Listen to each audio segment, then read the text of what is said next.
rabbis of yesteryear. Now, Vav Tevet, the 6th of Tevet, marks the Hilul of a great rabbi that actually very much was part of the building process of many hospitals in the Holy Land of Israel. His name was Rabbi Yosef Haim Sharim, Zecher Tzadik Lebracha. Now, he was born in the English year of 1851 and passed away in 1949. He was approximately, at the time of passing away, about 98 years of age he was. Let's explore some of the highlights of the great rabbi's life. Now, he was born actually in Syria. He was born and came from great rabbinic heritage. His father's name was Rabbi Shalom Sharim and his mother's name was Rabbanit Na'ama. I believe when he was only 2 years of age, he would move to the Holy Land, to Israel, to Jerusalem, one of the 4 holy cities of Israel, and would really make a huge impact during the 1800s and very much during part of the 1900s in building and important works in the Holy Lands in Israel in of itself, respectively. So he would actually attend a very famous Sephardic Jewish school in Jerusalem. It was called the Doresh Sion School. The Talmud Torah in itself, it's a place that we spoke about on various occasions before. Many of the great Sephardi rabbis of yesteryear would have attended this school and attend various different great yeshivot later on and become some of the greatest dayanim and some of the great rabbis in Israel. I believe, come what the year 1874, he would have been about 23 years of age. He would get married to his wife, Rabbanit Simcha. I think she came from the Allegra family, in of itself, great family, I believe.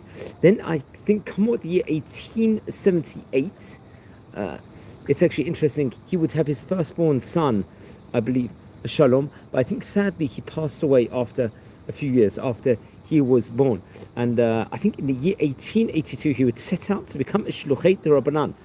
Very interesting enough, Shluchei D'Rabbanan is a rabbi, a great rabbi, that would go to a rabbinic emissary, that would travel various different countries and raise funds for some of the different areas in Israel, especially the holy cities in of itself. So I think he would represent in of itself, I think, Jerusalem, Hebron at different stages, and he would represent, for example, Rabbi Chaim Elisha, one of the great rabbis. I believe Rabbi Yaakov Elisha was a Rishon LeZion, I believe, for 13 years, if I'm not mistaken. I think from the year 1893 to 1906. Also later on, I think Rabbi Ben Sion Meir Uziel, another great rabbi, famous Rishon LeZion, chief rabbi of Israel. So he would actually go out and set out to raise funds for various different great rabbis representing the Holy Land in of itself. I think he would raise funds for the famous Etz Chaim Hospital in Hebron. Remember, Hebron is one of the 4 holy cities of Israel, along with Tiberias, along with Tzfat and Jerusalem, respectively. If you go there, I think he will raise, I think this, let's say, hospital in itself was set up by Rav Meni, one of the great rabbis who we've spoken about on this series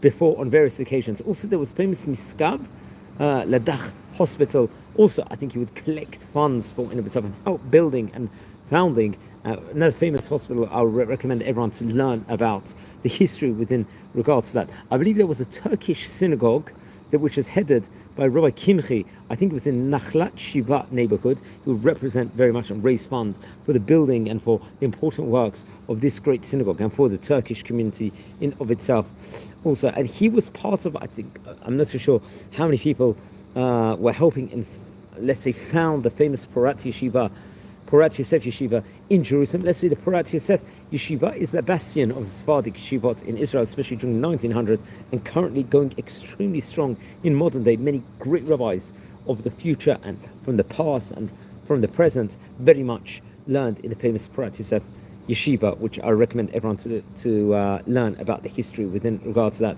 I believe he would travel around in many different places. Reported over, he learned 8 languages while he was traveling, various different languages. Also, he visited many countries which many Rabbonim didn't necessarily visit so much, especially Singapore. He would go to Mumbai and Calcutta, various different places, among many other places, I believe. And in those communities, he would receive great honor. His fame was very famous. He was established as a very, very great rabbi in of itself. I think, especially when he went to Calcutta, many people over there, the Jewish community, would donate large sums of money, reported, over to Hebron, one of the 4 holy cities. Remember, important activities and that was going to place over there, chesed work. I believe in the year 1900, he would have been about 49 years of age. He would publish a message in Arabic in the Magid Meisharim Mishram, I think, newspaper or publication in of itself. I think he would have reported over, he'd appeal funds from various different countries, including Hong Kong, Singapore, and Shanghai, for the city of Hebron. So really did huge works for Hebron and Jerusalem, respectively, all throughout his life. Very, very important works. And the building, this was building blocks for the Jewish community, especially, and for the whole of Eretz Israel, which has to be mentioned and learned about, I think, in great detail among the throngs of the people. It's actually, his work was very, very noticed worldwide and became worldwide renowned. I believe in the year 1918 he was offered even a position to become a chief rabbi of Baghdad, if I'm not mistaken, which had a great Torah community at that point in time. I believe he refused to either apply or to take that specific position, which was on offer at that stage in time. Very interesting enough, this was 1918. At that point in time, he would have been about 67 years of age. He sadly passed away, I think, in the year 1949. He was approximately 98 years of age, close to 100 years of age at the time of passing. He will leave 4 children, including Hannah, I think Yehuda, Yael, and Yom Tov. And it's, I believe, actually, interesting enough, after he passed away, various different commemorations, memorials, especially in the year 1977, it was reported over that in Jerusalem, the area of Jerusalem, the municipality of Jerusalem, would actually name a street under his name, I believe, and the family were present at the ceremony, let's just say, in of itself. I think it was in the Ramat Sharet neighborhood in Jerusalem, so that's very, very interesting. Also more, I think there was also the Od Yosef Haim on Shadal Street. I think it was a synagogue, if I'm not mistaken, that was named after him. I think that's based in the Machane Yehuda neighborhood, quite near Nachlaot, near central Jerusalem, by the Tachna Markazit in of itself. Now, he wrote great Torah books, including, I think, were published, I think, in from his works in itself, including the Davar Yosef, which is various different Torah sermons. I think this was published or collected together by his grandson 34 years after he passed away. So this would have been in, so he passed away in the year 1949. So this would have been around the time period of about in the early 1980s in of itself, respectively.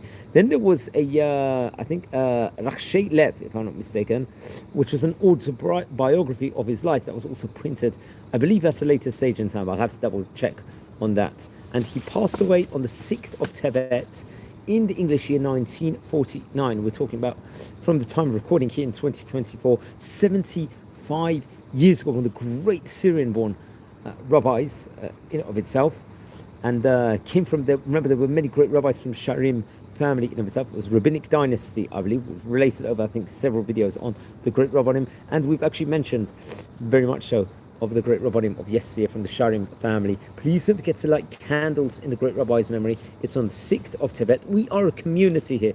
We're learning about the great rabbis of yesteryear. Please, if you feel if you're related to any of these great rabbanim, please send me a message. I would love to hear more. And if anyone you feel would be interested in hearing more on the great chachamim of yesteryear, please share the videos to other people. And wishing you all blessings here from Israel. And take care and have a meaningful day. Take care, everyone.